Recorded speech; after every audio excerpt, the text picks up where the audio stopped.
Olá, olá, queridos! Bom início de semana. Óbvio, a gente vai continuar falando sobre draft ao longo dessa semana, né? Já falei sobre o Fernando Mendonça e o Kirk Cousins chegando, já falei motivos para assistir o draft, já falei o mínimo que você precisa saber, né? Já fiz esse nivelamento, vamos dizer assim, mas tem mais coisas chegando nessa semana, tá? A gente continua na cobertura para os membros também sobre os times, né? A gente já fez alguns times aí que eles podem fazer no draft e tudo mais. Mas eu estou devendo para vocês um Power Ranking depois do Super Bowl, né, e depois da Free Agency, e a gente pode aproveitar e rever um pouco da Free Agency, especialmente os 10 principais times. Aí eu vou falar quem sobe, quem desce, e também lembrando para os membros, tem os 5 piores times antes do Draft 2026, boa parte deles aqui, deixa eu pegar minha colinha. Nem todos, mas a maioria está no top 5 do Draft. E tem o Barrados no Baile também, né? Para quem não foi para a festa do líder? Não. É o do 11 ao 15 no nosso Power Ranking, os 5 primeiros de fora do top 10, tá bom? Vamos lá então, a vinheta na tela, meu querido André, e vamos juntos para um monte de conteúdo nessa semana, viu? Nessa semana tem draft simulado, tem um monte de coisa legal, então vem com a gente nessa cobertura do Draft 2026 da NFL. Vamos começar com o nosso 10º lugar, que é o Jacksonville Jaguars. Jacksonville Jaguars, muito se falou sobre os Ravens perdendo vários jogadores, mas os Jaguars também sentiram um pouco essa free agency, né? O Travis Etienne, que eu acho superestimado, como eu sempre falei, mas enfim, fez uma boa temporada, saiu. O bom Devin Lloyd, linebacker, saiu. Aliás, excelente contratação do Carolina Panthers. Devin Lloyd teve 5 interceptações no ano passado. E o Greg Newsome saiu também, aí o cornerback. Então foram 3 baixas no Jacksonville Jaguars e nenhuma chegada de muito impacto. Os Jaguars que perderam o finalzinho da partida contra o Buffalo Bills em casa, depois de roubarem a divisão do Indianapolis Colts na reta final da temporada, eu acho que eles voltam como um time potencial top 10 para a próxima temporada. Mas talvez no Power Ranking que eu vou fazer depois do draft, talvez os Jaguars não estejam no top 10, porque vale lembrar, a escolha de primeira rodada dos Jaguars é simplesmente o Travis Hunter, porque eles trocaram a escolha de primeira rodada para subir e pegar o Travis Hunter no draft do ano passado, tá? Então Jacksonville não tem escolha de primeira rodada, é um dos times que não tem escolha no first round, essa escolha é de Cleveland. 9º lugar, cai aqui um pouco também pela atuação patética que teve o CJ Stroud contra o New England Patriots. Eu acho que houve mérito de New England, como eu falei na época, mas foi uma atuação patética, realmente impressionante como ele não conseguia ter um mínimo de consistência conectando 2 passes seguidos. É uma coisa que me assustou. Foi um jogo difícil, um jogo fora de casa, contra uma boa defesa de New England, mas não tem como, né? Agora, o Houston Texans fez uma movimentação silenciosa. Talvez muita gente não tenha percebido. Eu vou até abrir um parênteses. Eu fui esses dias comprar Benjamin. Como chama Benjamin na sua região? Benjamin, no caso, não... Para passarinho chama Benjamin? E nem o Benjamin Bach, ou Benjamin, uma padaria que tem aqui em São Paulo. Aquele negócio que coloca na tomada, adaptador, sabe? Aqui em São Paulo a gente chama de Benjamin. E aí no metrô, um torcedor dos Texans me parou. Esqueci o nome dele agora, peço desculpa. Eu sempre pergunto o nome das pessoas quando me param, tal, pra gente conversar, acho importante. Me parou, falei, os Texans vão pro Super Bowl? Falei, calma aí. Mas chegou o Dave Montgomery, que eu acho que é um bom running back importante para converter a terceira descida, um running back para red zone, vai dar um pouco mais de fiscalidade para esse ataque terrestre de Houston, coisa que o Nick Chubb não trouxe, até porque o Nick Chubb passa longe de ser o running back que foi na época de Cleveland, e o Dave Montgomery foi uma boa contratação. Para além disso, vale lembrar que Houston tem a escolha 28 e a 38. Uma dessas duas eu acho que eles vão endereçar a posição de linha ofensiva como um todo. Isso se eles não subirem, tá? Mas o miolo de linha ofensiva tem bons nomes no dia 2 do draft, olho nisso. Houston está bem servido no dia 2.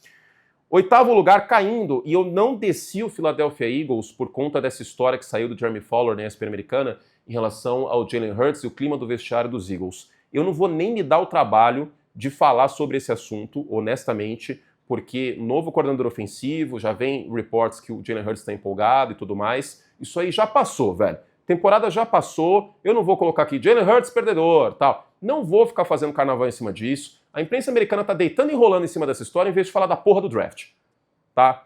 Eu tô de saco cheio. Toda vez que eu abro o Instagram, estão falando de Jalen Hurts e Philadelphia Eagles, crise nos Eagles. Vai pra casa do cacete, velho. Já passou, já não tá mais o patulo de coordenador ofensivo. Vira a página. Agora, Philadelphia teve perdas na free agency. Vamos falar de campo bola, jogo. Perdeu o Jalen Phillips, que era esperado, né? Um jogador que era um empréstimo na prática, foi no Carolina Panthers, boa contratação de Carolina, inclusive. Nakobe Dean, um jogador de apoio aí no front, importante também, saiu. Reed Blankenship, talvez um safety até subestimado, saiu. Mas chegou o Rick Woolen, que acho que é um cornerback que tem tudo para se dar bem com o Vic Fangio. Então, o Philadelphia cai um pouquinho, até pelo jeito que terminou a temporada, mas não estou derrubando aqui os Eagles por conta dessa história que saiu agora, porque essa história é retroativa, né? É o que diz respeito à temporada de 2025. Olho no A.J. Brown, tá? Zero surpresa se Philadelphia tiver 2 escolhas na primeira rodada, porque New England troca 31 pelo A.J. Brown. Eu não sei se isso necessariamente morreu, essa história. Olho nisso. Vamos lá! Cara, tem uma vizinha que passa aqui embaixo quando ela deixa o carro, que ela abusa muito perfume, aí sobe esse cheiro floral aqui no meu escritório. Cara, eu odeio o perfume dessa vizinha, velho. Como eu odeio esse perfume. Jesus Cristo, cara, cheiro de lavanda. Parece que ela... Eu não sei, velho. Eu acho que ela não é que ela usa perfume. Eu acho que ela pega um bom ar e... Um bom ar. Aliás, eu tô precisando, né? Tô com pizza. Senhor amado. Vamos lá, Berzão. Cadê meu boné do Berzão?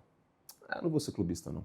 Ó, Chicago subindo em relação ao Power Ranking que a gente fez em janeiro, até pelo jeito que terminou a temporada, os playoffs e tudo mais, mas houve movimentações importantes aqui. Por que o Chicago não tá mais alto? Por que não tá mais alto? Talvez depois dos playoffs, depois da eliminação contra os Rams, eu até pensaria em colocar os Bears no top 5, mas queira ou não, houve saídas. O DJ Moore, que correu uma rota sem vergonha na interceptação do Caleb Williams, né? Na prorrogação, mas enfim. O DJ Moore saiu, isso acho que já era esperado. O Kevin Byard também já era esperado, saiu, mas um jogador importante, roubando a bola dos adversários. Lembrando que os Bears terminaram a temporada passada como líderes em turnovers forçados. E o Truman Edmonds saiu. Chegou o Devin Bush, que eu acho que pro esquema do Dennis Allen deve ser interessante. É o famoso linebacker missile, que erra doidado, mas quando acerta é uma maravilha. E uma excelente contratação, o Kobe Bryant. Tá? Kobe Bryant, safety do Seattle Seahawks, muito inteligente, eu acho que vai ser um encaixe bem interessante nessa defesa dos Bears. Os Bears ainda precisam de recheio no meio da linha defensiva, ainda precisa de edge rusher para o oposto do Montez Sweat. Nada seria surpresa, não seria surpresa se eles draftassem um edge, talvez o Messidor de Miami no final da primeira rodada, ou um safety, tá? Eu acho que Chicago deve ir do lado defensivo nessa primeira rodada, mas Chicago não sobe mais, porque queira ou não, foram 3 titulares que saíram, 3 titulares tiveram impacto nessa última temporada, tá? Nessas últimas temporadas aí para os Bears. Sexto colocado subindo legal, o San Francisco 49ers, que vai estar mais saudável na próxima temporada, eu espero. Não é tendência que o George Kittle ele esteja apto para jogo na semana 1 contra os Rams. A gente já tem os jogos da semana 1, né? Basicamente aí para São Francisco só e para Los Angeles. A gente tem São Francisco e Los Angeles aí na Austrália. Inclusive o Kyle Shanahan está soltando fogo, né? Toda hora, sempre que é possível, ele fala mal de ter que viajar para a Austrália. Eu queria viajar para a Austrália, deve ser uma viagem assim insuportável de longa, mas para quem já fez São Paulo, Seattle, eu acho que São Paulo, Austrália não deve ser tão pesado assim, né? Quer dizer, deve sim, né? Queria ir para o Japão também, Japão é um lugar que eu quero conhecer, Japão e Austrália, né? Quem sabe um dia aí eu pego uma off-season e vá assistir o GP da Austrália em Melbourne e depois o GP do Japão. Para isso você tem que assinar o Like Plus, para isso você tem que financiar a minha pessoa, você tem que me dar dinheiro para eu poder realizar esse sonho. Eu sou honesto. Ninguém pode falar que eu não sou honesto, mas esse vídeo tá de graça para vocês, que aqui é no amor. Mas vamos continuar. Chegou o Ojo de Gizua, que é medonho contra o jogo terrestre, mas tem o Fred Warner voltando, então tá tudo bem. E o Mike Evans, uma excelente contratação, um wide receiver de perfil que o São Francisco não teve nos últimos anos, né? Um jogador que vai ser bastante interessante para os 49ers na red zone. Imagina todo mundo saudável. Tem que imaginar, né? Que o Mike Evans também tem histórico de lesão. Mas imagina todo mundo saudável nesse ataque. Christian McCaffrey, George Kittle, Ricky Pearsall, Mike Evans. Pô, o Brock Purdy também às vezes correndo com a bola. Lembra aquele jogo contra os Bears no final da temporada, que ele anotou touchdown correndo? Show de bola, hein? Olho em São Francisco. E aquela história do Trent Williams ser trocado meio que murchou, né? Não rolou mais. Tem um nome que eu não mencionei, Brandon Ayuk. Esqueçam. É tipo a Lady Gaga quando não veio fazer o show no Rio. Ela não vem! Brandon Ayuk não vai ser wide receiver dos 49ers, não. A menos que role uma grande viravolta. Vamos pro top 5. Buffalo Bills, quinto lugar. Chegando o DJ Moore e o Bradley Chubb. Bradley Chubb que é a terceira tentativa do Buffalo Bills de um oposto ao Greg Rousseau para pressionar os quarterbacks da AFC nos playoffs.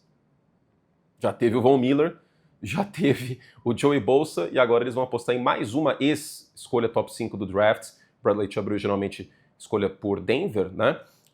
E tá no final da carreira, não fez absolutamente nada em Miami na última temporada, mas eu acho que é válido uma aposta aí, acho que Buffalo precisava desse reforço. Eu não descartaria que Buffalo possa ir de defesa nesse draft, eu sei que eles foram de defesa nos últimos anos, no topo do draft sobretudo, teve o Harrison ano passado, por exemplo, né, o cornerback, mas eu não descartaria que Buffalo continuasse investindo na defesa, porque o ataque tem o Josh Allen e chegou o DJ Moore pro corpo de wide receivers, né? Por mais que essa classe de recebedores seja bastante talentosa, eu não sei se Buffalo vai de ataque, não. Eu acho que eles devem ir de defesa. Buffalo, quinto colocado, perdeu num tiroteio, caiu atirando o Josh Allen contra os Broncos fora de casa, contra a grande defesa de Denver, um dos melhores jogos dos playoffs aí, e o Josh Allen, infelizmente, aconteceu de sempre, que alguma coisa acontece e ele simplesmente não consegue chegar no Super Bowl, é uma maldição aí pro Josh Allen, uma coisa realmente inacreditável, mas eu ainda tenho fé que vai acontecer um dia. Fica tranquilo, vai acontecer, tá? Quarto lugar, o New England Patriots, caindo até porque o Super Bowl foi feio para um cacete, né? Não foi por conta do calendário que o New England chegou no Super Bowl, eles tiveram mérito. Se a gente for pegar outros times na história do Super Bowl, os Patriots passam longe de ser o pior vice-campeão da história do Super Bowl. Tem, por exemplo, Atlanta em 98, tem Nova York, New York Giants em 2000, só para citar dois nomes. Eu sei que o Super Bowl foi competitivo, mas acho que o Carolina Panthers em 2003 também é outro nome que daria para colocar. Então, não é o pior time a chegar ao Super Bowl, com certeza absoluta não. Mas foi feio e New England tentou remediar isso com a free agency um pouco, trazendo o Elijah Vera Tucker, que é um jogador bastante versátil, eventualmente pode jogar de tackle, mas a posição primária dele é guards, só que tem que ficar saudável, né? Porque o histórico de lesão dele é bem amplo. Também outro que tem um certo histórico de lesão, Romeo Doubs. Sai Stephon Diggs, chega Romeo Doubs, mais novo, eu acho que é um encaixe interessante para o Drake May. Olho em New England, talvez trazendo o A.J. Brown. Não dá para descartar isso, mas New England caiu um pouquinho aqui. Na defesa chega o Kevin Byard, já no final da carreira, mas que foi bem ano passado com os Bears e que já trabalhou com o Mike Vrabel, e o Jermon Jones, que eu acho que é uma chegada interessante para o front de New England também. New England, na minha visão, ainda precisa de um wide receiver número 1 e ainda precisa de edge rusher, tá? Ainda precisa de apreciador de passe para continuar competindo pelo Super Bowl na próxima temporada. Top 3, o primeiro da AFC é o Denver Broncos, que se mantém em terceiro lugar, que era a posição que eu coloquei em janeiro. Chega o Jalen Waddle, eu só não coloco o Denver mais acima porque tem um time que melhorou ainda mais, que daqui a pouquinho eu falo que é o segundo colocado. Mas o Jalen Waddle foi uma chegada fantástica para os Broncos. A única perda realmente considerável dessa free agency para os Broncos foi o John Franklin Myers no front, né? Um jogador subestimado até, mas o núcleo da defesa dos Broncos volta para a próxima temporada. O Bo Nix, a tendência é voltar, né? Se machucou na final de conferência, mas a tendência é voltar ainda nessa temporada. O jogo terrestre se mantém com J.K. Dobbins, tomara que saudável. E agora a gente tem o Courtland Sutton, que é um alvo grande. Aliás, tem um parente, entre aspas, do Courtland Sutton nesse draft, que é o Denzel Boston, de Washington, tá? Olho nele. Washington vem trazendo jogadores da posição de wide receiver para a NFL, né? O Rome Odunze, o Macmillan, o Jalen Polk, e agora tem o Denzel Boston, um jogador bem grande, me lembra o Courtland Sutton, vários outros analistas falam isso. Mas enfim, o ataque de Denver fica bem interessante e agora o Bo Nix tem tudo para mostrar bastante serviço nessa próxima temporada. A defesa, na minha visão, segue sendo uma das melhores da NFL com certeza absoluta. Os Broncos, o melhor time da AFC depois da Free Agency. E os dois melhores times da NFC são os dois finalistas da Conferência Nacional. Em segundo lugar, o Los Angeles Rams, que endereçou aí na Free Agency a maior carência, na minha visão, que era a secundária, trouxe o Trent McDuffie, trocando uma das escolhas de primeira rodada que Los Angeles tinha, né? A sua própria escolha no final do draft foi para Kansas City, e também de Kansas City veio o Jalen Watson, mas aí foi na free agency, não foi uma troca, então a dupla de cornerbacks dos Chiefs agora é a dupla de cornerback dos Rams. O Davante Adams continua, o Puka Nacua está numa situação complicada, hein? Foi para uma clínica de reabilitação, vamos acompanhar essa história, mas segue o Davante Adams, ainda tem o Puka Nacua, e quem sabe na 13, que é a escolha originalmente dos Falcons, os Rams podem acabar trazendo um wide receiver. Se a NFL permitir que o Makai Lemon, de USC, caia na mão de Matthew Stafford e Sean McVay, a NFL vai ser punida por isso, tá? E eu não digo a liga, mas os outros 31 times. Porque o Makai Lemon nesse sistema dos Rams vai ser sacanagem junto com o Puka Nacua e o Davante Adams. Você que torce contra o Los Angeles Rams, você tem que torcer também para o Makai Lemon não cair nos Rams. Porque se ele cair nos Rams, vai dar problema para as secundárias adversárias. E em primeiro lugar, mas não perdeu um monte de gente? Eu não vou derrubar o Seattle Seahawks da primeira colocação depois da temporada que fez essa defesa. Uma das melhores defesas do século, a Legion of Boom 2.0 para muitos, mas que eu não acho justo chamar Legion of Boom, porque é uma defesa diferente, né? Uma defesa que joga mais com dois safeties no fundo, não é a mesma coisa em termos táticos que a primeira Legion of Boom, essa a do Michael McDonald. Darkseid é mais legal. E a Darkseid perdeu algumas peças, né? Por exemplo, o Turk Woolen, né, foi para o Philadelphia Eagles, perdeu o Boya Mafia, que foi para os Bengals, perdeu o Kobe Bryant, que foi para os Bears, mas o núcleo dessa defesa continua, o Witherspoon continua, o Osso continua, o Lawrence continua, enfim, eu acho que é uma defesa que continua em altíssimo nível, tá? Mesmo com essas perdas. O ataque perdeu o Kenneth Walker, mas o time manteve o Josh Jobe, que evoluiu ao longo da temporada, uma grata surpresa, e também aí teve a renovação do Jackson Smith-Njigba. Aliás, o Devon Witherspoon deve ter contrato renovado em breve. Certo?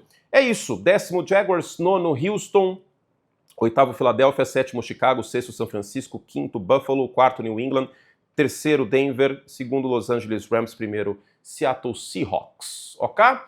Para mais conteúdo, assina o Like Plus. No primeiro comentário tem os vídeos exclusivos dos membros. E se você assina o canal, você pode financiar a ação dos meus gatos e futuramente uma viagem minha para a Austrália e para o Japão.